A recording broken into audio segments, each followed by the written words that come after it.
संत रामपाल जी महाराज एक ऐसे महान संत जिन्होंने अपनी सतभक्ति, तत्व ज्ञान, करुणा और सेवा के बल पर समाज में नई मिसाल कायम की है। संत रामपाल जी महाराज की अगुवाई में उनके सभी सतलोक आश्रमों से समाज कल्याण के अद्भुत कार्यों ने समाज को सुनहरे भविष्य की एक नई उम्मीद दिखाई है। संत रामपाल जी महाराज से नाम दीक्षा लेने के बाद लाखों लोगों की लाइलाज बीमारियां जैसे कैंसर, एड्स आदि ठीक हुई। संत जी के ज्ञान से प्रेरित होकर उनके अनुयायियों ने लाखों यूनिट रक्तदान किया। संत जी ने लाखों बहन बेटियों का दहेज मुक्त विवाह करवाया।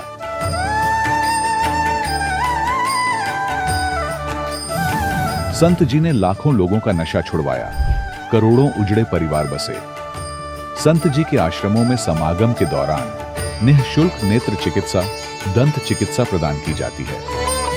संत रामपाल जी महाराज द्वारा समय समय पर पर्यावरण संरक्षण के उद्देश्य से बड़े स्तर पर वृक्षारोपण किया जाता है। संत जी ने जरूरतमंदों को तत्काल राहत पहुंचाने के लिए एम्बुलेंस सेवा शुरू की। संत जी अपने अनुयायियों को देहदान के लिए प्रेरित करते हैं, जिससे मानवता की सेवा और चिकित्सा क्षेत्र में सुधार हो सके। संत रामपाल जी महाराज के सभी आश्रमों में हर रोज निःशुल्क भंडारा आयोजित किया जाता है, जहां हर वर्ग, हर जाति और हर धर्म के लोग एक साथ बैठकर भोजन करते हैं।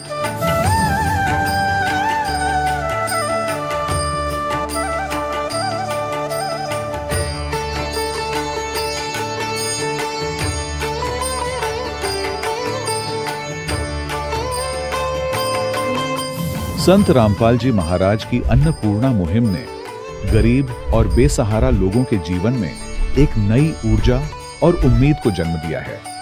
घर घर खाद्य सामग्री और जरूरी मदद पहुंचाकर संत रामपाल जी महाराज ने लोगों को दुख और मजबूरी से लड़ने की ताकत प्रदान की है।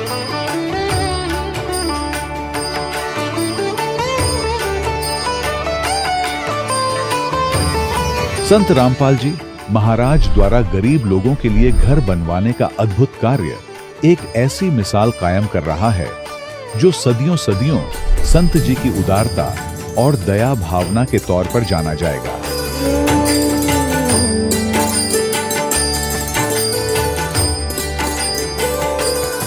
संत रामपाल जी महाराज के आश्रम में हजारों बुजुर्गों को सम्मान और प्यार के साथ जीवन जीने का अवसर मिलता है। उनके खाने, रहने और स्वास्थ्य की पूरी जिम्मेदारी संत रामपाल जी महाराज उठाते हैं। अनाथ बच्चों के लिए संत रामपाल जी महाराज के सभी आश्रम किसी वरदान से कम नहीं। यहाँ उन्हें शिक्षा, संस्कार और भविष्य के लिए बेहतर अवसर प्रदान किए जाते हैं। चाहे बाढ़ हो, भूकंप या महामारी, संत रामपाल जी महाराज और उनके अनुयायी हमेशा ही जरूरतमंदों के लिए सबसे आगे खड़े रहते हैं। कोविड महामारी के दौरान संत रामपाल जी महाराज के आश्रमों से करोड़ों लोगों के लिए भोजन, दवाइयां और जीवन रक्षक सामग्रियां उपलब्ध कराई गई। चाहे गरीब की मदद हो या किसी शोषित और पीड़ित वर्ग के हक और सम्मान की लड़ाई, संत रामपाल जी महाराज ने हमेशा ही उनकी दबी आवाज को सरकारों तक पहुंचाया है और उन्हें उचित न्याय दिलवाने में अहम भूमिका अदा की है। समाज में आध्यात्मिक और सामाजिक मूल्यों के प्रति जागरूकता लाने में संत रामपाल जी महाराज हर कदम पर मानवता के सच्चे सेवक साबित हुए हैं।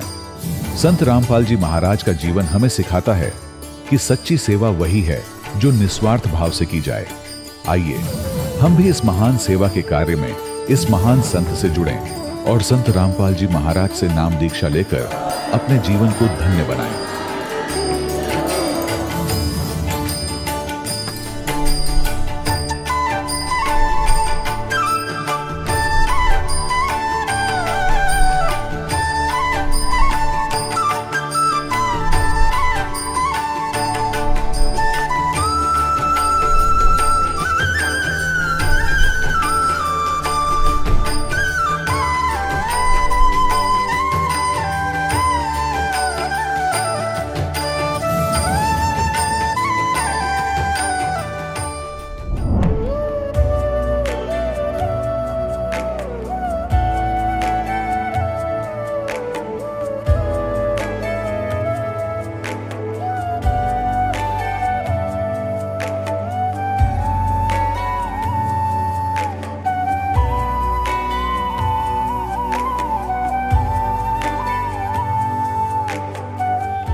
पवित्र श्रीमद् भागवत गीता, पवित्र चारों वेद, पवित्र कुरान शरीफ, पवित्र बाइबल, पवित्र गुरु ग्रंथ साहिब, पवित्र कबीर साहिब की वाणी में छुपे हुए गूढ़ रहस्य अर्थात तत्व को जानने के लिए कृपया अवश्य सुनिए जगत गुरु तत्वदर्शी संत रामपाल जी महाराज के मंगल प्रवचन। सत साहिब दर्शकों, मनुष्य अपने जीवन में शारीरिक सुख और मानसिक शांति की तलाश में अपने धर्म में प्रचलित सभी प्रकार की भक्ति साधनाएं करता है, लेकिन फिर भी उसके जीवन में न तो उसे वास्तविक सुख प्राप्त होता है और न ही मानसिक शांति, तो वह निराश हो जाता है और उसका विश्वास डगमगाने लगता है।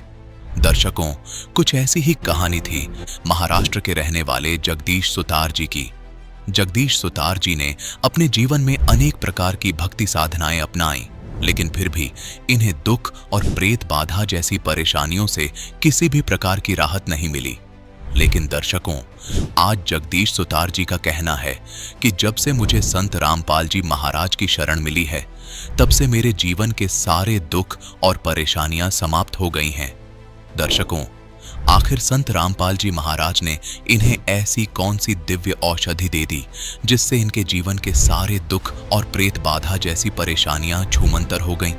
दर्शकों, आखिर ऐसा क्या कारण है कि आज जगदीश सुतार जी जैसे लाखों श्रद्धालु संत रामपाल जी महाराज को भगवान मान रहे हैं? दर्शकों, आखिर इसके पीछे की सच्चाई क्या है? आइए सुनते हैं जगदीश सुतार जी की कहानी, इन्हीं की जुबानी। सर नमस्कार। नमस्कार। सर क्या नाम है आपका? जगदीश सुतार। जगदीश जी कहाँ से आए हैं आप? मुंबई से। मुंबई महाराष्ट्र से आप आए हैं। आपसे जानना चाहेंगे कि आप संत रामपाल जी महाराज से कैसे जुड़े? सर ऐसा है, मैं 2004 में मेरा एक दोस्त था, तो उन्होंने बताया कि संत रामपाल जी महाराज पूना में आए हुए हैं, तो बहुत अच्छे महापुरुष है।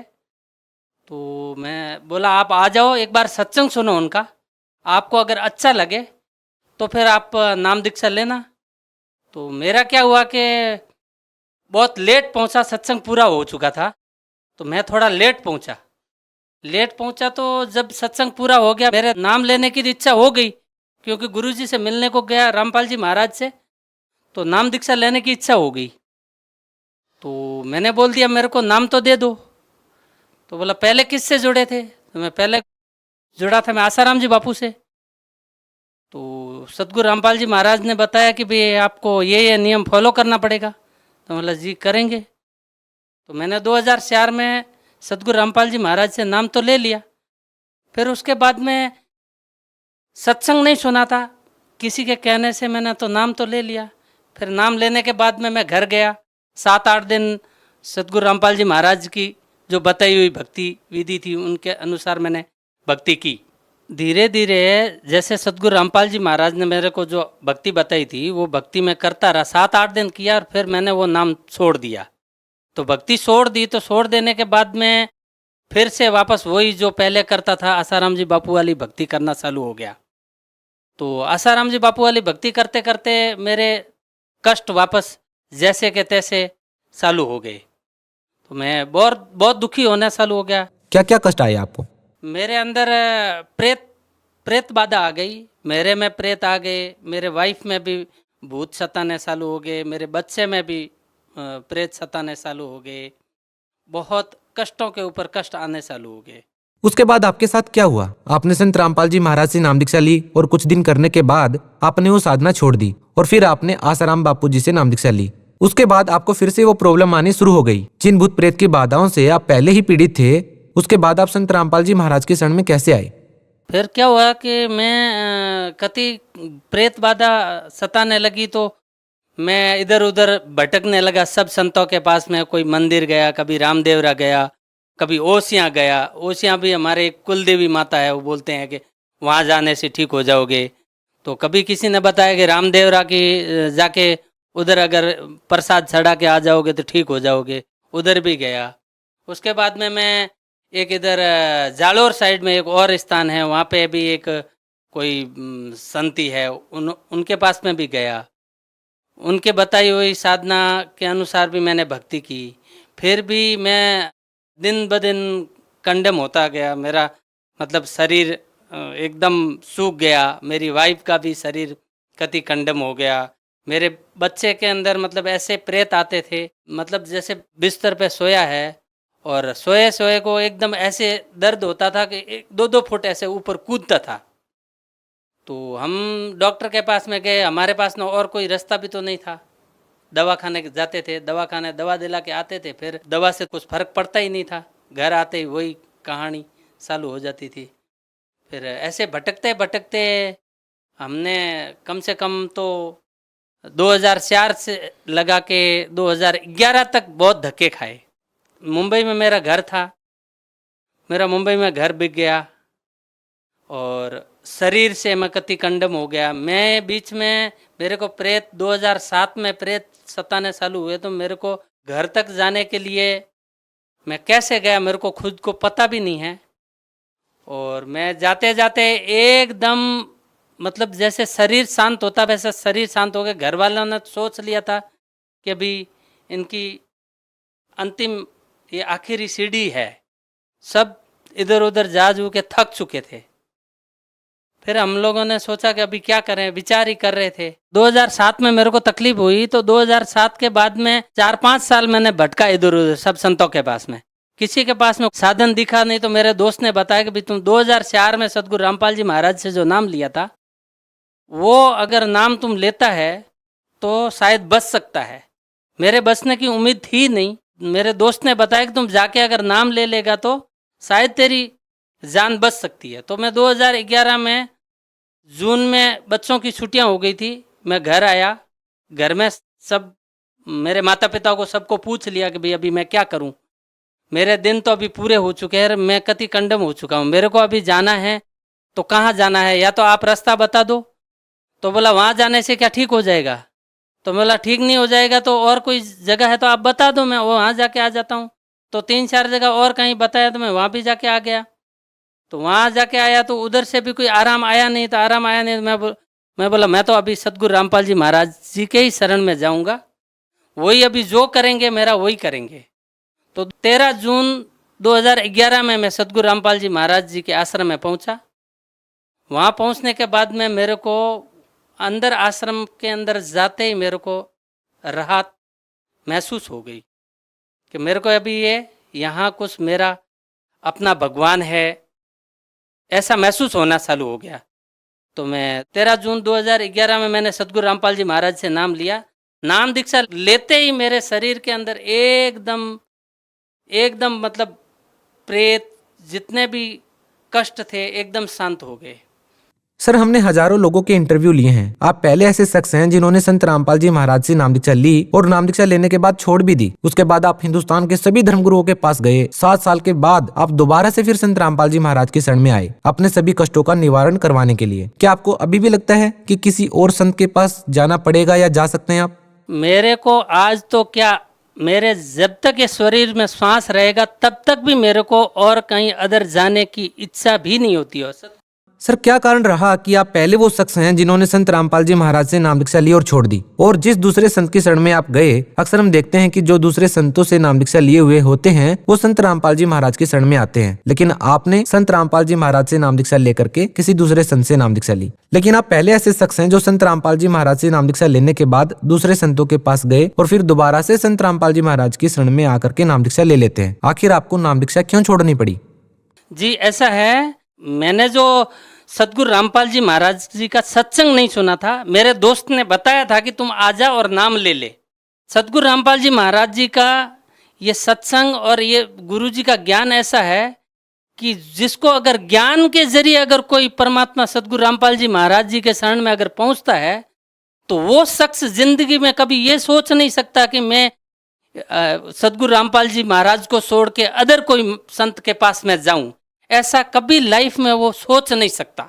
देखिए, आपने बताया कि आपके पूरे परिवार को भूत प्रेत की बाधा थी, आपको बहुत सारी परेशानियां थी। संत रामपाल जी महाराज के अनुयायी कहते हैं कि जब भी संत रामपाल जी महाराज के शरण में वो गए हैं तो उनका नशा भी छूटा है और बहुत सारी समस्याएं, बीमारियां थी वो भी छूटी हैं, वो भी दूर हुई हैं। हम आपसे जानना चाह रहे हैं कि क्या आप पहले कोई नशा करते थे? ऐसे तो सदगुरु रामपाल जी महाराज जी की पहले से ही दया ही रही है। मैंने नशा कोई जीवन में किया नहीं था, फिर भी ये मन रुक नहीं रहा था कहीं न कहीं कभी न कभार वो कुछ न कुछ गलती कर बैठता था। कभी दारू पी लेता था, तो कभी बियर पी लेता था, तो कभी किसी के साथ में गलत कर्म भी कर देता था।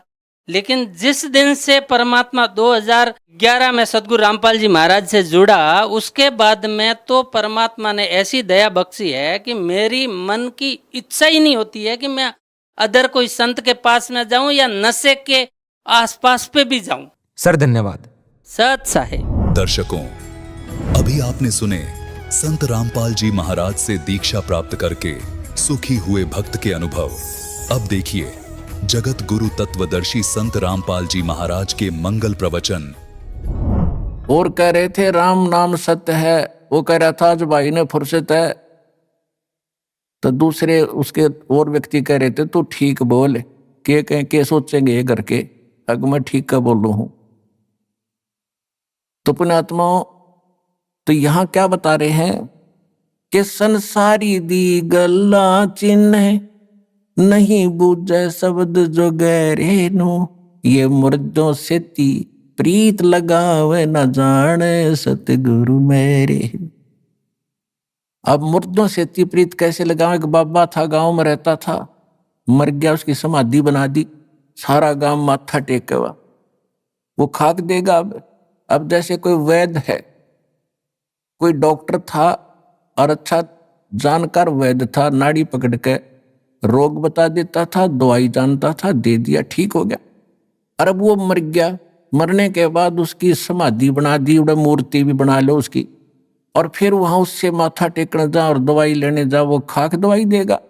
ऐसा ही वैद्य खोजना पड़ेगा जैसा वो था, और वो वैद्य आज सतलोक आश्रम में है, इस पृथ्वी पर नहीं है।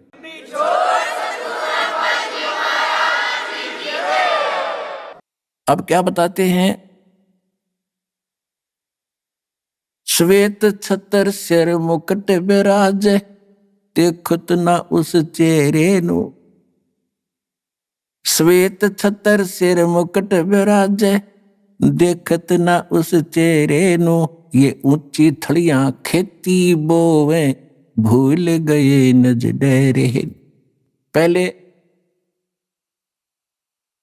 वर्षा के ऊपर निर्भर होता था सारा खेती किसानी, जब ये वाणी बोली थी परमात्मा के बच्चे गरीबदास जी ने। अब उस समय कह रहे थे कि जिसके पास डहर खेत हो, डहर होता है नीचे का झील का खेत, ऊंचे स्थानों पर वर्षा हुआ जल भी वहां आ जाता है उस नीचे के स्थानों में। और डहर एक उपजाऊ जमीन होता है। थलियों पर तो मनमाने किले में ओवे 5 मन गेहूं बाजरा मुश्किल से जब वर्षा हो जाता है वो भी, और नीचे हो जा 50 मन किले में 60 मन। तो परमात्मा कह रहे हैं कि जिन साधनाओं को आप कर रहे हो और जिन देवताओं को, जिन भगवानों को आप इष्ट मान के पूज रहे हो, ऐसा कर रहे हो जैसे ऊंची थलियों पर खेती बो के तुम धनी बनने की इंतजार कर रहे हो, कोशिश कर रहे हो। और ये जो हम साधना बताते हैं, हम जो कबीर भगवान बताते हैं, ये समझ लो डहर है आपका, डहर वो उपजाऊ जमीन है। 1 मन गेहूं डालोगे तो 70 मन देगा आपने।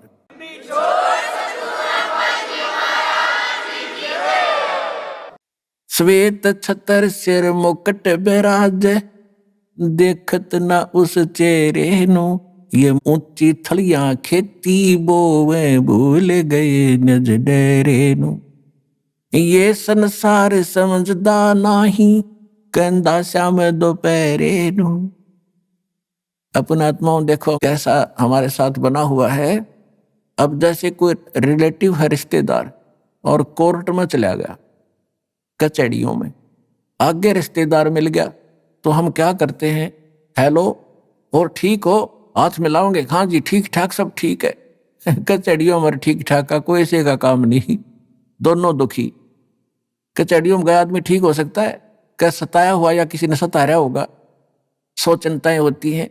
आज पता नहीं गवाही की तारीख है, आज फलानी तारीख है, पता नहीं क्या होगा। परमात्मा कहते हैं आपने तो काल की भांग पी रखी है। जैसे कोई रिश्तेदार मेडिकल में कोई बच्चा बालक बीमार है, मिलने जाते हैं रिश्तेदार, हाथ मिलाओगे और ठीक ठाक, हाँ पर ठीक है सब, बाकी हो बालक का तकलीफ गड़ी है, फिर खाक ठीक है, लड़का मरण हो रहा, बोला वो और तो ठीक ठाक है। तो यहाँ परमात्मा कहते हैं तुम इस ठीक ठाक को समझ नहीं सके। ये ठीक क्या है यहाँ पर? अब क्या बताते हैं, जैसे एक शराब पिए पड़ा था दोपहर में, गर्मियों का मौसम, और पसीना पसीना रेत में पड़ा, और उसको कोई कह रहा है कि उठ भाई तुझे वहां वृक्ष के नीचे बैठा देता हूं। वो कहता है छोड़ दे, मौज हो रही है। तो ये हालत हमारी इस काल के लोक में, 36 समस्या हमारे सामने, रात में लाओ जिन्होंने कहा ठीक ठाक है, खाक ठीक ठाक है यहाँ पर। तो कहते हैं ये संसार समझदा नाही, कहंदा श्याम दोपहर नू। जलती धूप ने नोगट मौज हो रही है, कति ठंडी हवा चल है। ये संसार समझदा नाही, कहंदा श्याम दोपहर। दोपहर की आग में नोकर सीलक सी है। गरीब दास ये वक्त जात है, रोगे इस पैरे। कि याद कर रोया करोगे इस मनुष्य जीवन जो हाथ तो चलाएगा गलत साधना करके या बगैर साधना के। जैसे कुत्ता रोया कर रात में, उसका एहसास होता है कि मेरे से गलती बन गई।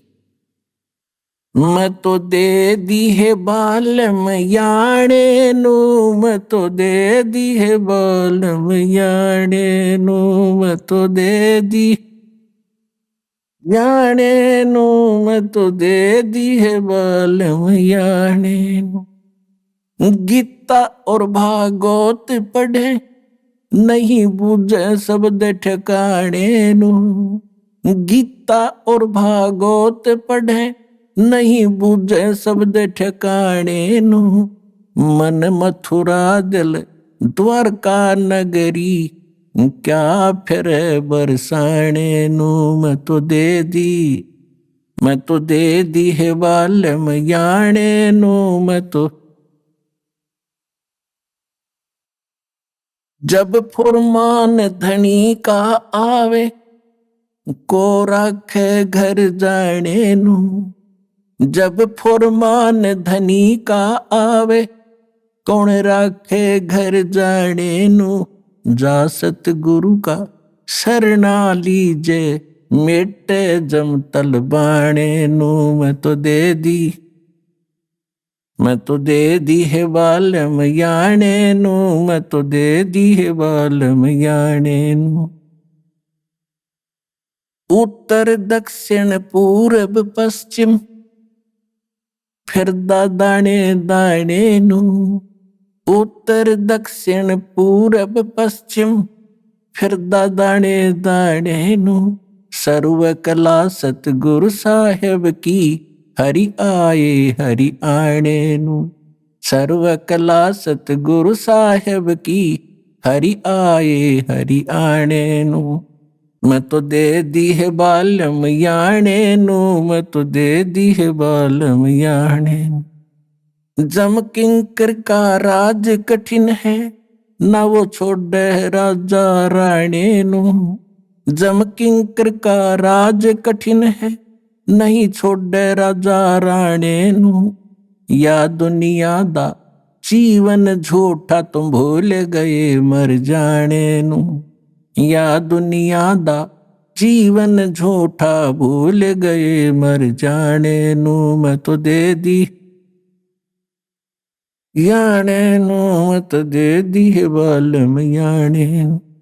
शील संतोष विवेक विचारो, दूर करो जुलमाणे नू। शील संतोष विवेक विचारो, दूर करो जुलमाणे नू। ज्ञान दराज ध्यान दी तुरिया, कोई जाने पान रसाणे नू। मैं तो दे दी है बालम याणे नू। मैं तो दे दी है बालम याणे नू। मैं तो दे दी। महल कपाट सतगुरु ने खोले, अमी महारस खाने नू। महल कपाट सतगुरु ने खोले, अमी महारस खाने नू। गरीब दास सुन भंवर उड़ावे, गगन मंडल रम जाने नू। मैं तो दे दी है बालम याणे नू। मैं तो दे दी है बालम याणे नू। अब क्या बता रहे हैं गरीबदास जी? गीता और भागवत पढ़े ना बुझे शब्द ठिकाने नु। गीता पढ़ते हैं और उसने पढ़े, कहते गीता पढ़े और गीता में ज्ञान क्या लिखा है कह का नहीं पता। गीता और भागवत पढ़े नहीं बुझ शब्द ठिकाने नु, यानी ठीक जो सत ज्ञान है उस मंत्र को ये नहीं पूछ रहे हैं। अब क्या बताते हैं? जब फुरमान धनी का आवे को रख घर जाने नु, और जा सतगुरु का शरणा ले लो जो मेटे जम तल बाणे नु, मैं तो दे दी। अब क्या बताते हैं कि जब तुम्हारा समय पूरा होगा मनुष्य जीवन, अब यम के दूत आपको लेने के लिए आएंगे। आप चाहे शिव के पुजारी हो, चाहे विष्णु के, चाहे माता दुर्गा और किसी के भी, चाहे ब्रह्म के और चाहे पर ब्रह्म के, आपको कोई नहीं रोक सकता। उस समय आपको जाना ही पड़ेगा। और यदि आप परमेश्वर कबीर जी की शरण में इस दास के माध्यम से आ जाओगे, परमात्मा उसको भगा देगा, छोड़ो अब ये मेरा बच्चा है, तुम इसमें कुछ नहीं मांगते।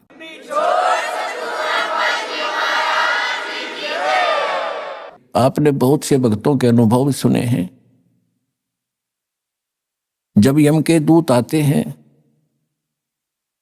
एक भक्त कह रहा था जी मैं सौपन सोच रहा था, रात में मेरी मृत्यु होगी। 2-3-4 मैंने दिखाई दिए काले काले से, वो कहने लगे आजा मेरे साथ। 2 थे वो, और हमारे साथ चल। मैं उनके साथ चल पड़ा। भाई क्या बात है, चलो कहाँ चलेंगे? बहुत ऊंचे ले गए मेरे को। मैंने पूछा भाई कहाँ ले जा रहे हो? कि धर्मराज के पास ले जाएंगे तुझे। और फिर क्या करोगे? फिर जैसा उनका आदेश होगा वैसा करेंगे। नरक में डालना होगा नरक में डाल देंगे, और गधा कुत्ता बनाना होगा तो वहां भेज देंगे। तो उसने सोचा मैं मर गया क्या? कहने लगा हाँ मर लिया तू। तो भी मैंने तो नाम ले रखा है, मैं तो कबीर साहब का शिष्य हूँ। गुरुजी हमें बताते रहते हैं कि काल के दूत तुम ले जा नहीं सकते, तुम कैसे लाए मेरे को? मैं नहीं जाता। कहने मैं वहीं खड़ा हो गया, और निकट जा लिए थे धर्मराज के दरबार के बाहर खड़े। ने बोला ना जाओ अंदर। उन गेला में गुट्टम गुट्टा झगड़ा होगा दोनों के साथ। तो उसने एक कहने लगा भाई पहले पूछता फाइनल कर ले कि हम इसके लखाम का खस्से जावे, एक बार जा वेरीफाई करके आ तू। वो उसके मेरे पास एक रह गया, एक अंदर गया, और उसने जाकर पूछा जी ऐसे ऐसे एक व्यक्ति को लाए हैं जैसा आपका आदेश हुआ था। और वो कहता मैं तो नाम ले रखा है। और कबीर भगवान से परमात्मा का कहते हैं वो बैठा था दाढ़ी सी वाला बड़ा सा आदमी, दिखा बिला मेरे को झांकी में गए। उसने उठा के देखी वही घनी उलट सुलट कर कहने बोला रहा कित ले आई ना मन ने भी मरवाओगे तुम, छोड़ का इसको तो वापस।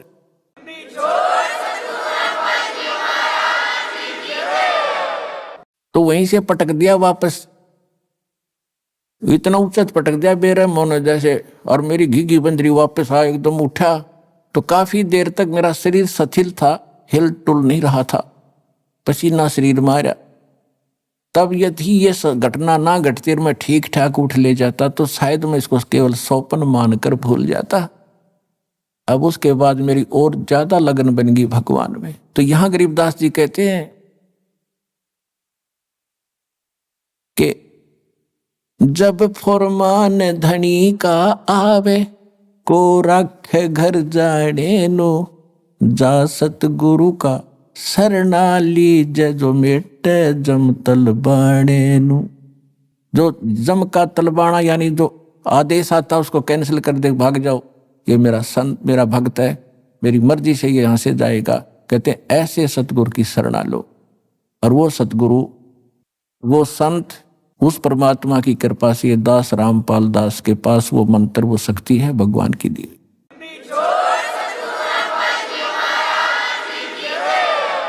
अब आगे क्या बताते हैं? उत्तर दक्षिण पूर्व पश्चिम फिर दाने दाने नु, और सर्व कला सतगुरु साहेब की हरि आए हरि आने नु। एक भक्त कह रहा था जी अभी मुझे अब दास तो पता नहीं कितने भक्तों से मिलता है, उनकी प्रार्थना होती है। दास तो एक नौकर है, पीएन है उस परम पिता का, कबीर भगवान का। आपकी अर्जी आती है, दास का काम उसकी मेज पर रख देना है। किसकी सुनाई होती है किसकी ना होती है वो जाने। एक भक्त ने कहा जी मैं विदेश जाना चाहता हूँ, अमेरिका का वीजा चाहता हूँ, और बन नहीं रहा, मैंने सारे प्रयत्न कर लिए।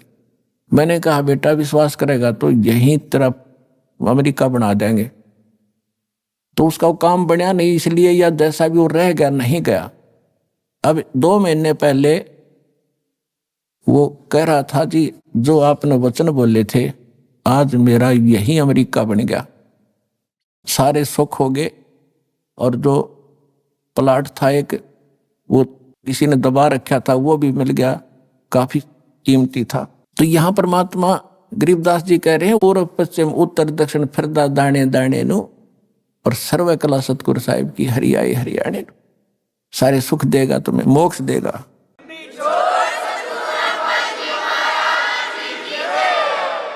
मैं तो दे दी है बाल में गूंगे नु, मैं तो दे दिए बाल में गूंगे नु। जा बालम दी मैं बल बल जावा, जो दान लगावे ओंगे नु। छाड़ा मूल फूल क्या तोड़े, कहाँ चढ़ावे सूंगे नु।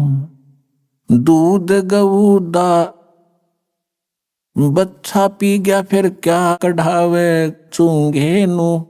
या तन देही विनस जात है, बहुर आनियो भूंगे नु।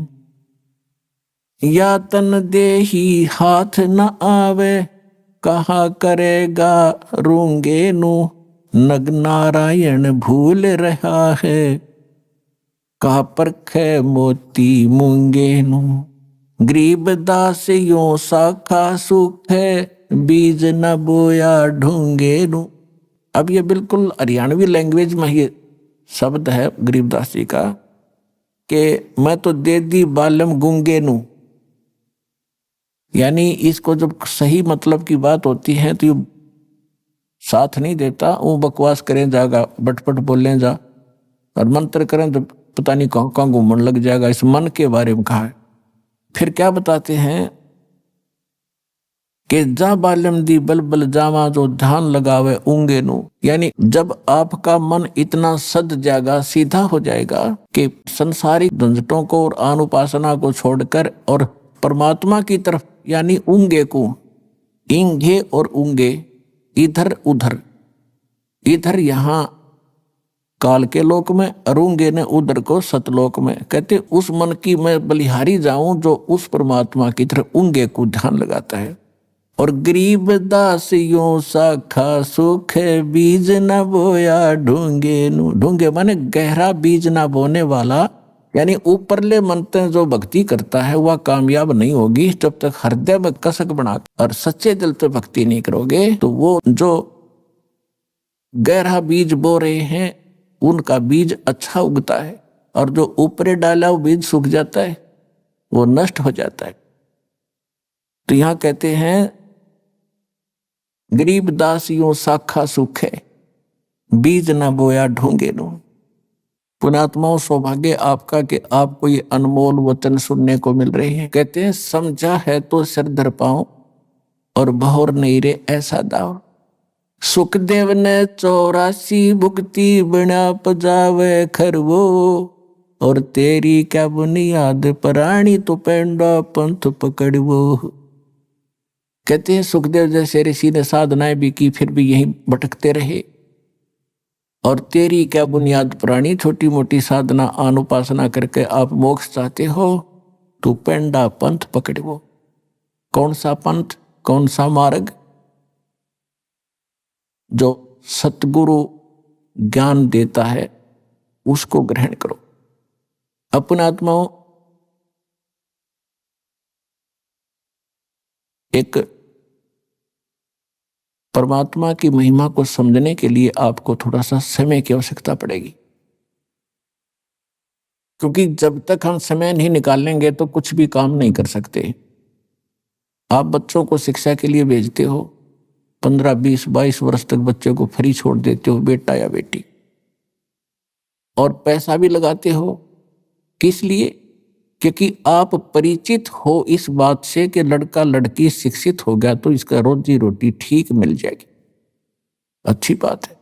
और इसी प्रकार जब आपको इस बात का ज्ञान होगा कि मनुष्य जीवन किस लिए प्राप्त हुआ है, इसका मूल उद्देश्य क्या है, तो आप फिर इतना ही जोर, इतना ही समय और समर्पण इस साइड में होगे। और उधर जैसे लड़के पढ़ गए, खूब MA BA PhD CA कर लिया, और नौकरी कौन सी सबको मिलेगी, और फिर भी हम पढ़ा के छोटे बच्चों को, तो कहने का भाव यह कि उसमें हानि भी हो सकती है। और फिर भी इतना हम प्रयत्न कर रहे हैं तो इसमें हानि हो ही नहीं सकती। लड़का लगो चाहे लड़की भक्ति मार्ग पर, सारे ठाठ भगवान करेगा, या जो रोटी भी देगा और उसकी रक्षा भी करेगा, और मोक्ष भी मिलेगा, सदा के लिए सुख भी होगा।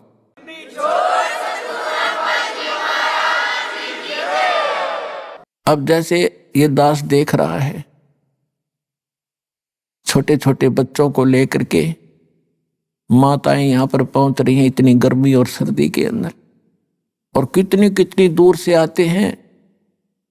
ट्रेन के अंदर कितनी भीड़ होती है, सारा 2-2 दिन लग जाते हैं, दूर से आने वालों के 24-25 घंटे लग जाते हैं, 20-20 घंटे लग जाते हैं। तो ये क्यों आ रहे हैं? जैसे किसान, खासकर हरियाणा क्षेत्र में हम देखा करते थे, हमारे पिताजी और अन्य गांव के लोग, रात्रि के समय जैसे आज कितनी सर्दी है, और खेत में किसान का नहर से पानी का नंबर आ जाता है रात के 12 बजे, जनवरी का महीना, और शीत लहर चल रही होती है। अब हम तो कमरे बंद करके खिड़की द्वार सारे रजाई ओढ़ कर सोना पड़ता है कि ठंड ना लग जाए, और किसान एक कंबल खेस ओढ़ के और खेत में पहुंच जाता रात के 12 बजे उसी शीत लहर में। वो बिल्कुल आलस नहीं करता, और जब उसके नंबर आता है नहर से पानी लगाने का, उस कंबल खेस को भी उतार के नीचे रख देता साइड में, और जल के अंदर घुटनों पानी में बढ़कर कस्सी से वो पानी बंद करता है। अब वो किस लिए कर रहा है ऐसा काम? उसको मालूम है कि यदि आज मैं पानी सिंचाई करने नहीं गया और मेरा नंबर कट जाएगा, फिर ये नंबर मिलेगा नहीं, इतने मेरी फसल सूख जाएगी और मेरे बच्चे भूखे मर जाएंगे, मैं निर्धन हो जाऊंगा। क्योंकि किसान उस प्रोसेस से, उस प्रोसीजर से पूर्ण परिचित है, इसलिए वो ना ये देखता तेरा नमूनिया हो जाएगा, रात के समय ये भी नहीं देखता कोई सांप काट जाएगा, नहीं, वो काम करके छोड़े तो सफल हो गया। इसी प्रकार यहां वही आ सकते हैं जो उस किसान की तरह इतने प्रभावित हो चुके हैं और संतोष हो चुका है और उनको पूरा ज्ञान हो चुका है कि ये काम तब करना ही पड़ेगा, चाहे मरे चाहे जीवे। पर भगवान के भगत मरा नहीं करते, जिया करते हैं और सदा सुख मिला करते।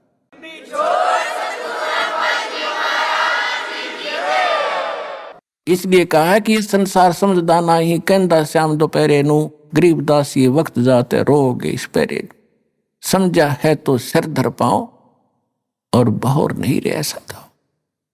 अपने भाई बहनों को भी समझाओ, सारे संसार में ज्ञान फैलाओ, सारा विश्व सुखी होगा, सबको मोक्ष मिलेगा। ये वो टाइम आ गया है।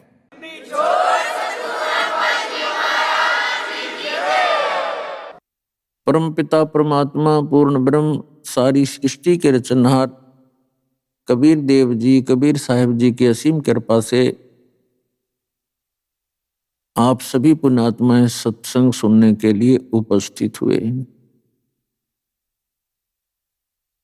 सत्संग में आने से प्राणी को ज्ञान होता है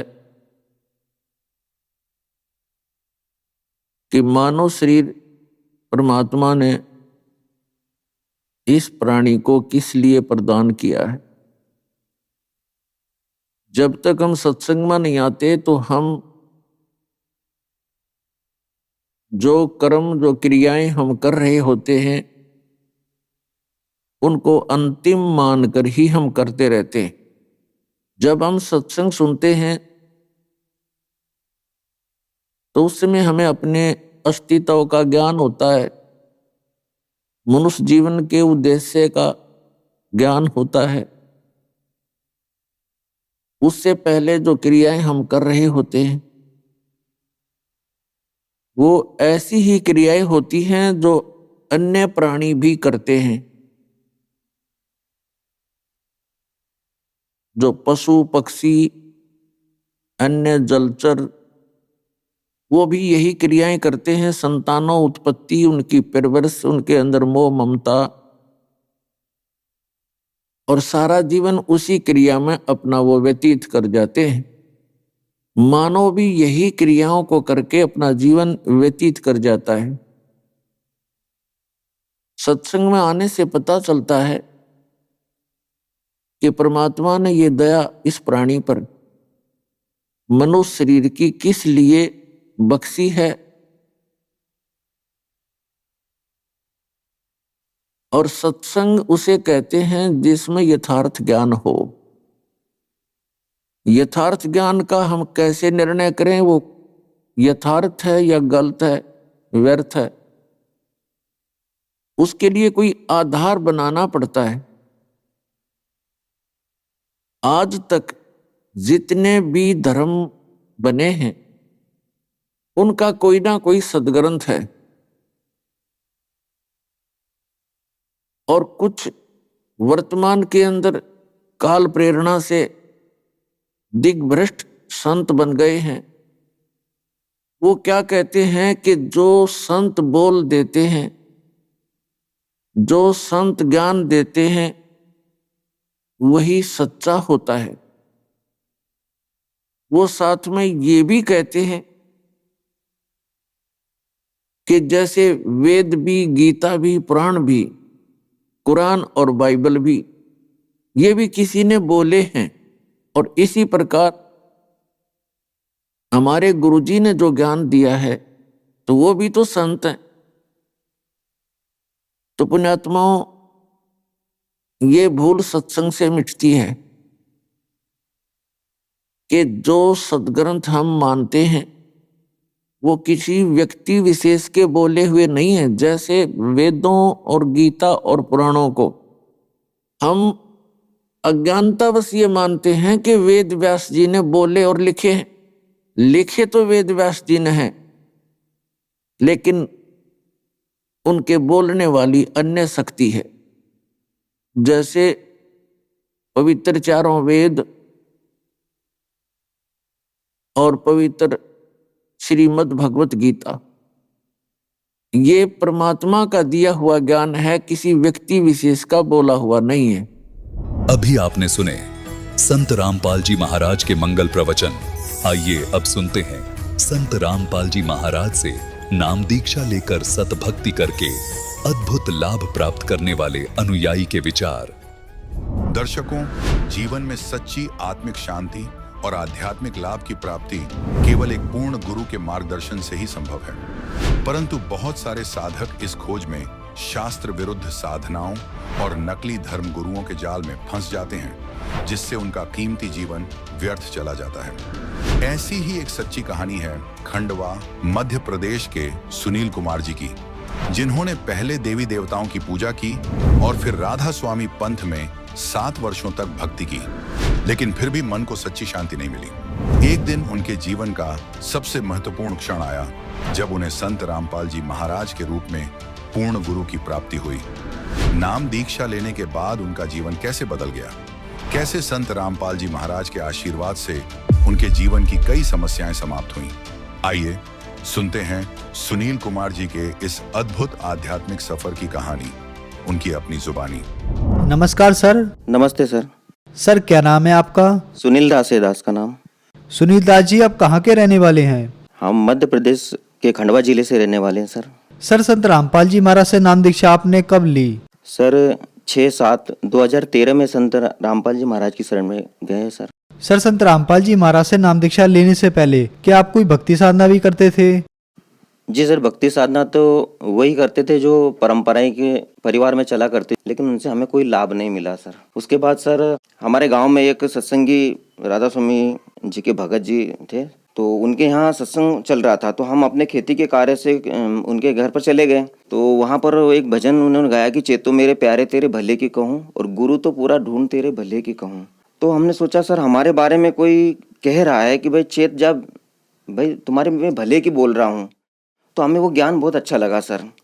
तो धीरे धीरे फिर हम वो राधा स्वामी बाग आगरा से नाम दीक्षा ले ली सर हमने। उन्होंने धुन्यात्मक नाम दिया कि धुन्यात्मक नाम जो कान बंद करके और उसकी धुन सुनो, सतलोक में परमात्मा की अखंड धुन चल रही है, घंटे शंख की धुन बज रही है, तो हम उसी में लग गए सर।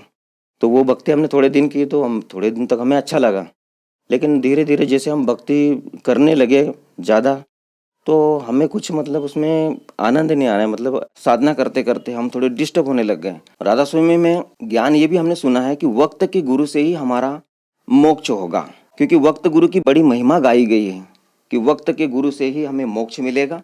तो वक्त के गुरु की खोज फिर हम अब कहाँ करें, क्योंकि विश्व में सबसे बड़ा पंथ राधा स्वामी पंथ है, जो पूरे विश्व में फैला हुआ है और लाखों करोड़ों अनुयायी हैं। तो कुछ राधा स्वामी पंथ के जो हमारे पुराने साथी थे, उनसे हमने पूछा कि भाई हमें तो बहुत तकलीफ होती है यार, हम भक्ति भी करते हैं फिर भी मन नहीं लगता। तो बोले भाई गुरु जी से ऐसे ही परमात्मा से बर्दाश्त की ताकत मांगो तो कर्म कटेंगे। फिर थोड़े दिन बाद ऐसे लगा कि यार ये क्या है भाई, धीरे धीरे मतलब हम नास्तिकता की तरफ चले गए। सर आपने बताया कि पहले आप देवी देवताओं की पूजा करते थे, उनसे आपको कोई लाभ नहीं मिला। फिर आप राधा स्वामी पंथ में गए, वहाँ आपने 7 साल तक भक्ति की, लेकिन वहाँ पर भी आपको कोई लाभ नहीं मिला। तो फिर आप नास्तिकता की ओर चले गए। आपने वहाँ पर सुना था कि भक्त गुरु से मोक्ष होगा, भक्त गुरु से पाप कटेंगे। तो क्या आपको भक्त गुरु मिला? संत रामपाल जी महाराज के रूप में पूर्ण परमेश्वर कबीर साहब के अवतार संत रामपाल जी महाराज वक्त के संत सदगुरु और पूर्ण गुरु हैं, कि उनके सारे प्रमाण हैं। सब राधा स्वामी पंथ का तो कोई इतिहास में नाम ही नहीं इनका। जो शिवदयाल जी महाराज है, इनके तो कोई गुरु नहीं है, और ये खुद हुक्का पीते हैं। तो कहीं से भी देखो, जैसे हमारे श्रीमद् भगवत गीता है, वेद है, जो भी महापुरुषों की जिन्होंने सतलोक पहुँचे हैं, जिनका मोक्ष है, उनके इतिहास में कई राधा स्वामी का वर्णन नहीं है। अब राधा स्वामी पंथ में तो सब जगह से वाणियाँ ले रखी उन्होंने, दादू साहब की ले ली, मलुकदास जी की ले ली, कबीर साहब जी की ले ली, नानक जी की वाणी ले ली। तो ये तो राधा स्वामी पंथ सर ये कोई मतलब ये मोक्ष का मार्ग वाला पंथ नहीं है, और ना ही ये जो नाम जाप करते हैं, इस नाम से कोई मोक्ष नहीं होगा।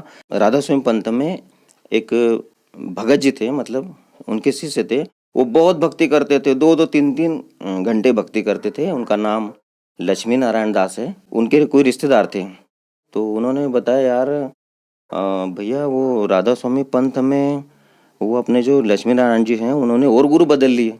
तो हमने सोचा यार विश्व में सबसे बड़ा पंथ तो राधा स्वामी पंथ है, और वो भी स्वामी बाग आगरा से, क्योंकि सारे जितने पंथ निकले वो स्वामी बाग आगरा से ही निकले हैं। तो इन्होंने और ऐसा कौन सा गुरु बदल लिया कि ऐसे व्यक्ति के पास मैं जरूर जाऊंगा। तो सर हम वो हमारे जो भगत जी उनके पास गए, उनसे पूछा, तो परमात्मा की सिद्ध दया हुई संत रामपाल जी महाराज जी की कि वो भक्ति बोध और देखी, तो हमने हमारे जो कंसेप्ट थे वो क्लियर हो गए। हमने उनको बोला कि भाई हमको भी नाम दीक्षा लेना है। बोले आप ये पुस्तक पढ़ो और चैनल पे सत्संग सुनो। अब हमने सत्संग चालू किए, तो उसी दिन संत रामपाल जी महाराज जी ने वो शिवदयाल जी के बारे में जीवन चरित्र बताया उनका, कि शिवदयाल जी तो बुक्की में भूत बन के बैठे हुए हैं। तो हमारा तो दिमाग खराब हो गया कि यार ये संत डायरेक्ट ऐसे बोल रहे हैं, तो इनके पास बहुत बड़ा ज्ञान है, नहीं तो ऐसा कोई नहीं बोल सकता है, क्योंकि इतनी बड़ी बात बोलना कोई आम व्यक्ति नहीं बोल सकता, ये बहुत बड़े महापुरुष है। तो धीरे धीरे हम ऐसे उनके सत्संग सुनते रहे सर। तो 8 दिन लगभग हमने सत्संग सुने। फिर हमने संत रामपाल जी महाराज जी के जो शिष्य थे उनको बोला कि भगत जी हमको नाम दीक्षा लेनी है। तो फिर वो बोले चलो ठीक है भगत जी, हम नाम दीक्षा लेते हैं। तो ऐसे हमने 6/7/2013 को संत रामपाल जी महाराज की दया हुई हमारे ऊपर। सर हमने सुना है कि जो भी श्रद्धालु संत रामपाल जी महाराज से नाम दीक्षा लेते हैं, उनको बहुत सारे लाभ प्राप्त होते हैं, चाहे वो आध्यात्मिक हो, भौतिक हो, शारीरिक हो या मानसिक हो। तो क्या आपको भी कोई लाभ प्राप्त हुए? क्योंकि पहले आप बहुत ज्यादा दुखी थे। सर लाभ तो यही हुआ कि सर जो आत्मा को सबसे पहले तो यही चाहते कि मनुष्य जीवन मेरा सफल हो गया सर, क्योंकि मुझे पूर्ण परमात्मा के रूप में संत रामपाल जी महाराज जी मिले हैं, भक्त गुरु, सच्चा संत मिले हैं, सच्चा ज्ञान मिला और सच्चे नाम मिले। तो सबसे बड़ा लाभ तो यही है सिर्फ मानव जीवन के लिए। हमें पहले साइनस की समस्या थी, तो उसके लिए हम बहुत सारे डॉक्टरों के पास हमने इलाज भी करवाया, फिर आखिर में उसका ऑपरेशन भी करवाया। साइनस की समस्या थी, तो नाक से पानी आता था और नाक से पानी आना। फिर दोबारा डॉक्टर के पास गए तो डॉक्टर बोले, इंदौर में सरकारी हॉस्पिटल में गए तो उन्होंने बोला सर आपका फिर से ऑपरेशन होगा क्योंकि आपका ऑपरेशन ठीक नहीं है। तो मैंने बोला सर ऑपरेशन तो करवा लेंगे पर इससे फ़ायदा होगा, अब दोबारा तो नहीं हो बीमारी? बोले नहीं सर इसकी गारंटी नहीं हम लेते। तो मैंने बोला गारंटी नहीं लेते हो तो सर मुझे ऑपरेशन करवाने से क्या फ़ायदा है, मैं नहीं ऑपरेशन करवाऊंगा, मैं ऐसे ही मर जाऊंगा तो अच्छा रहेगा सर। तो संत रामपाल जी महाराज की दया से अब वो ठीक है और मुझे साइनस की ऐसी कोई प्रॉब्लम नहीं है, मैं स्वस्थ हूँ। और मेरा जो बेटा है वो CS की जो एंट्रेंस एग्ज़ाम देने के लिए इंदौर गया था, तो वहाँ पर एक सब्जेक्ट में वो फेल हो गया। बोले पापा मैं फेल हो गया हूँ एक सब्जेक्ट में क्योंकि मेरे बहुत कम नंबर है। हमने बोला संत रामपाल जी महाराज जी चाहे जो कर सकते हैं तो आप परमात्मा पे विश्वास रखो, संत रामपाल जी महाराज जी पे विश्वास रखो और अपनी भक्ति करते रहो और संत रामपाल जी महाराज के द्वारा जो बताई गई सेवा साधना है वो करते रहो। तो सर 2 महीने तक हमारा बच्चा घर पे रिजल्ट जो आएगा उसका इंतज़ार करता रहा। फिर जब उसका रिजल्ट आया तो सर वो खंडवा जिले में फर्स्ट नंबर पास हुआ सदगुरु रामपाल जी महाराज जी की दया से। और 2 दिन तक पेपर में उसकी फ़ोटो आई तो हम भी हैरान हो गए कि ये बोल रहा था मैं फेल हो जाऊंगा और अब ये फर्स्ट नंबर पास हो रहा है, तो सर इससे बड़ा चमत्कार और क्या होगा सर हमारे साथ। और उसके बाद हमारी पत्नी है रेखा पटेल, वो भी संत रामपाल जी महाराज जी से नाम दीक्षा लिए हुए हैं। तो एक बार क्या हुआ कि वो चाय बना रही थी और चाय गैस पे से चाय रख दी और अचानक दूसरे कार्य में वो चले गए सामान लेने, तो उसमें पता नहीं छिपकली कैसे गिर गई, उनको भी पता नहीं था ना, किसी को नहीं पता था। अब चाय उबाल हो गई पूरी और चाय उन्होंने पी ली, मैं थोड़ा बाहर चले गया था तो उन्होंने सोचा मैं इनको बाद में दे दूंगी, तो पहले उन्होंने चाय ले ली और चाय पूरी वो पी गए। फिर बाद में जब मैं उधर से बाहर से आया तो उन्होंने मेरे को चाय दी, तो जैसे चाय डाली तो उसमें इतनी बड़ी छिपकली भी गिर गई। तो हम हैरान रह गए उनके यार छिपकली, तो मैंने तो चाय पी नहीं, हमारी जो पत्नी उन्होंने चाय पी ली थी तो वो भी घबरा गई। मैंने बोला यार छिपकली के शरीर में तो बहुत जहर होता है और ये तो पूरी उबल चुकी है। तो मैंने बोला हम परमात्मा संत रामपाल जी महाराज जी की शरण में है, आप चिंता मत करो, गुरु जी ने जो हमें प्रसादी और अमृत जेल दिए, गुरु जी को दंडवत प्रणाम करो, कुछ नहीं होगा। और किसी को बताना नहीं है अभी, क्योंकि हम बताएंगे तो हमें विचलित कर देंगे, तुमको डॉक्टर के पास ऐसा करो। भगवान पे विश्वास रखो, संत रामपाल जी महाराज जी सब ठीक करेंगे। तो ऐसा ही हुआ। हमारी पत्नी है, उन्होंने परमात्मा पे विश्वास रखा संत रामपाल जी महाराज पे और उनको कुछ भी नहीं हुआ, शाम तक वो ठीक हो गए। तो ये लाभ मिले सर हमें। और हमारी जो खेती थी तो सर हमारी फसल बहुत ख़राब हो रही थी, तो हमने सोचा ये फसल ख़राब हो जाएगी तो हम बच्चों की फीस कैसे भरेंगे। तो मन ही मन हम बहुत दुखी हो रहे थे। फिर हमने सोचा संत रामपाल जी महाराज से प्रार्थना लगाई तो गुरु जी संत रामपाल जी महाराज के आदेश आया कि भाई परमात्मा दया करेंगे। तो भगत जी मालिक ने ऐसी दया करी कि हम ये सोच रहे थे कि इसमें 50,000 की फसल निकल आएगी तो ये बच्चों की फीस भर जाएंगे। तो मालिक ने संत रामपाल जी महाराज जी ने ऐसी दया करी कि उसी खेत में वो फसल 1,20,000 की निकली, जबकि मेरे को उम्मीद नहीं थी कि इसमें 50,000 की फसल निकले, तो उसमें 1,20,000 की फसल निकली। अब ये देखो कितना बड़ा चमत्कार संत रामपाल जी महाराज के द्वारा हुआ हमें। और उसके बाद हमारी गाय बीमार हो गई थी, हम सुबह दूध निकाल के लाए और घर पे चले गए, बाड़ा थोड़ा सा दूर है। तो वहाँ से आए तो गाय को देखा तो गाय बहुत फूल गई थी और मतलब वो तो तड़प रही थी इसमें भयंकर तरीके से। तो हमारी पत्नी आई और वो रोने लग गई कि देखो गाय तो तड़प रही है, तो मर जाएगी ऐसा लग रहा है। फिर हम आए तो हमने सोचा यार ये तो गाय बहुत बीमार हो गई, क्या करें अब। तो वैसे हमने आश्रम प्रार्थना लगाई संत रामपाल जी महाराज से, तो गुरु जी के आदेश हुए हैं संत रामपाल जी महाराज के, भाई परमात्मा दया करेंगे। फिर हम 2 घंटे बाद गाय को देखने के लिए गए तो भगत जी वो स्वस्थ ऑटोमेटिक खड़ी हो गई और आराम से बैठ के चारा खा रही थी। संत रामपाल जी महाराज ने बहुत सारे लाभ दिए और छोटे मोटे लाभ तो संत रामपाल जी महाराज जी में देते रहते हैं भगत जी। सर संत रामपाल जी महाराज से नाम दीक्षा लेने के बाद आपको बहुत सारे लाभ प्राप्त हुए, तो जो श्रद्धालु आज आपको देख रहे हैं, खास करके राधा स्वामी वाले श्रद्धालुओं के लिए, उनके लिए आप क्या कहना चाहेंगे? सर जितने भी राधा स्वामी पंथ वाले हैं, जो भी मेरे भाई हैं उस पंथ से जुड़े हुए हैं, मैं उनसे यही हाथ जोड़ के प्रार्थना करना चाहता हूँ कि संत मार्ग में ये हुक्का पीना और ये नशा करना ये तो मना ही किया। और जो राधा स्वामी पंथ के मुखिया शिव दयाल जी खुद हुक्का पी रहे हैं, तो ये तो कहीं इसका प्रमाण नहीं है। जैसे कि परमात्मा बताते हैं कि जो हमारे अंदर देवी देवताओं के कमल बने हुए हैं, इन कमलों में तो ये जो गुटखा गुटखा पाउच तम्बाकू सुपारी ये तो सब ये कमलों को बंद करते हैं। तो हमें सतलोक जाने का रास्ता कैसे खुलेगा? हम तो रास्ते बंद कर रहे हैं, तो हमारा मोक्ष कैसे होगा? तो ये ज्ञान, राधा स्वामी वाला ज्ञान और ये मंत्र मोक्ष मार्ग के नहीं है। आपसे एक ही निवेदन है कि कृपया एक बार शांतिपूर्वक संत रामपाल जी महाराज जी द्वारा सृष्टि की रचना अवश्य सुने और अपने सदग्रंथों से मिलाए, क्योंकि हमारे सदग्रंथ बहुत पुराने हैं। श्रीमद् भगवद गीता 5,500 साल पुरानी है, हमारे सदग्रंथ बहुत पुराने हैं। उसमें राधा स्वामी का वर्णन कहीं नहीं है। कहाँ से पूर्ण गुरु और पूर्ण संत हो गए? पूर्ण परमात्मा तो कबीर साहब जी हैं, जिनका सारे वेद गीता सब में प्रमाण है। तो मैं हाथ जोड़कर यही निवेदन आपसे करना चाहूँगा कि इस ज्ञान को धैर्य पूर्वक एक बार जरूर सुने, किसी प्रकार का अहंकार अभिमान ना करे, क्योंकि मनुष्य जन्म दुर्लभ है, मिले ना बारंबार। तरवर से पत्ता टूट गिरे फिर बहुत न लगता डार। ये मनुष्य जन्म हाथ से छूट जाएगा, उसके बाद हम बहुत बैठ के रोया करेंगे, पछताया करेंगे आप। तो आप सभी से यही निवेदन है कि एक बार संत रामपाल जी महाराज के द्वारा बताई गई सृष्टि रचना जरूर सुने, क्योंकि संत रामपाल जी महाराज ही इस विश्व में पूर्ण संत हैं। क्योंकि पूर्ण संत का ही नारा है कि जीव हमारी जाति है, मानो धर्म हमारा, हिंदू मुस्लिम सिख ईसाई धर्म नहीं कोई न्यारा। ये पूर्ण संत का उद्देश्य है। आज तक कोई पूर्ण संत नहीं है, सब अपने अपने अलग अलग धर्म मजहब की बात करते। पूर्ण संत तो संत रामपाल जी महाराज जी हैं। तभी तो वो बोल रहे हैं कि जीव हमारी जाति है, हमारी जात बता दी, हम जीव जाति है और मानव धर्म हमारा है। हिंदू मुस्लिम सिख ईसाई धर्म नहीं कोई न्यारा है, हम सब एक धर्म के बच्चे हैं परमात्मा के। लेकिन हमें अभी तक ये ज्ञान बताने वाले कोई थे ही नहीं। तो सच्चे संत हुए कहाँ से? वो जो ये ज्ञान नहीं बता सके कि हम एक पिता की संतान हैं, हमारे सबके मालिक एक हैं, तो कहाँ से सच्चे संत हो गए? सच्चे संत तो संत रामपाल जी महाराज है। उनका एक बार ज्ञान सुनो और उनसे नाम दीक्षा लेकर अपना मोक्ष करवाओ। सर, संत रामपाल जी महाराज के अनुयायियों की संख्या तेजी से बढ़ रही है, इसके पीछे क्या कारण है?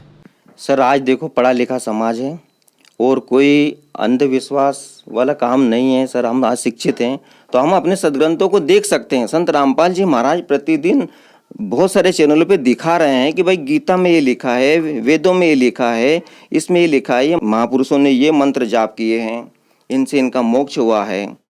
तो ये सच्चाई जनता तक पहुंच रही है और जनता जाग रही है, समझ रही है, क्योंकि आज सब एजुकेटेड हैं। हम किसी के बहकाव में नहीं आएंगे आज कि हम ऐसा कर लो, नहीं। हम अपने सदग्रंथों को देख रहे हैं। कोई पढ़ाई का उद्देश्य तो हमारा यही है ना, हम पढ़े लिखे हैं तो हम कम से कम इतना तो समझ सकते हैं कि हमारी जो गीता जी, पहले हम क्या करते थे, हमने जैसे किसी ने बताया भाई गीता जी का एक पाठ कर लो, एक पन्ना पढ़ लो, तुम्हारा उद्धार हो जाएगा। बोले ये क्या बात?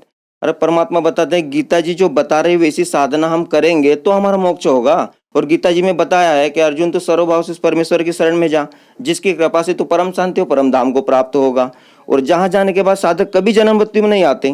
तो वो परमात्मा कौन है? आप खोजो ना, वो परमात्मा कौन है जिसकी शरण में जाने के बाद हम कभी जन्म मृत्यु में नहीं आते। उस परमात्मा की जानकारी संत रामपाल जी महाराज जी बता रहे हैं कि वो पूर्ण परमात्मा है जो तीनों लोकों में प्रवेश करके सबका धारण पोषण करता है। वो परमात्मा अविनाशी है।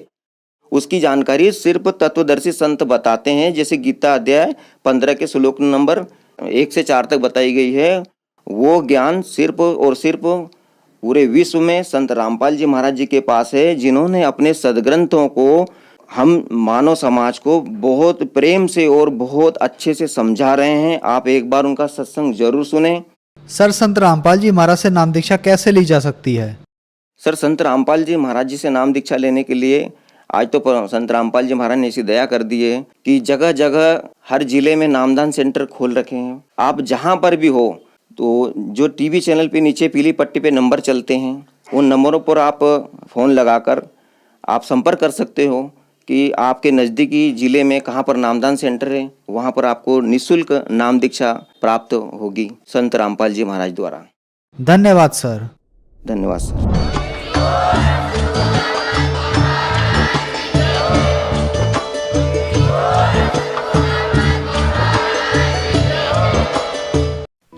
आप सुन रहे थे जगत गुरु तत्वदर्शी संत रामपाल जी महाराज के मंगल प्रवचन। अधिक जानकारी के लिए संपर्क करें।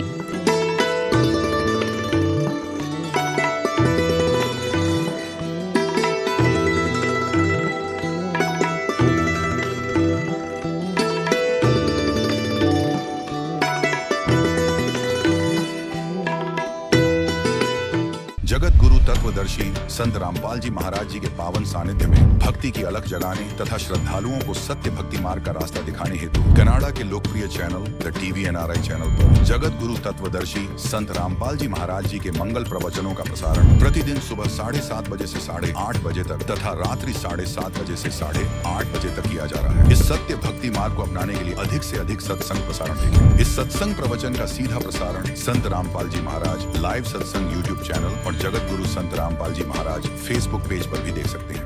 कबीर जादिन सतगुरु भेटिया तादिन लेखे जान, बाकी समय व्यर्थ गया बिना गुरु के ज्ञान। जिस सतगुरु के दर्शन से जीवन का वास्तविक उद्देश्य समझ में आता है, उसी विश्व की तारणहार जगत गुरु संत रामपाल जी महाराज जी के बोध दिवस के पावन अवसर पर दिनांक 15 से 17 फरवरी 2026 तक नेपाल सहित भारत के 13 सतलोक आश्रमों में 3 दिवसीय भव्य महासमागम का आयोजन किया जा रहा है। इस ऐतिहासिक अवसर पर होंगे अखंड पाठ, विशाल सत्संग समारोह, विशाल भंडारा, दहेज मुक्त विवाह, रक्तदान शिविर के साथ साथ निशुल्क नेत्र जांच शिविर एवं दंत चिकित्सा शिविर। आप सभी नगर एवं ग्राम वासियों से विनम्र निवेदन है कि परिवार सहित पधार कर इस अद्वितीय महासमागम की शोभा बढ़ाएं।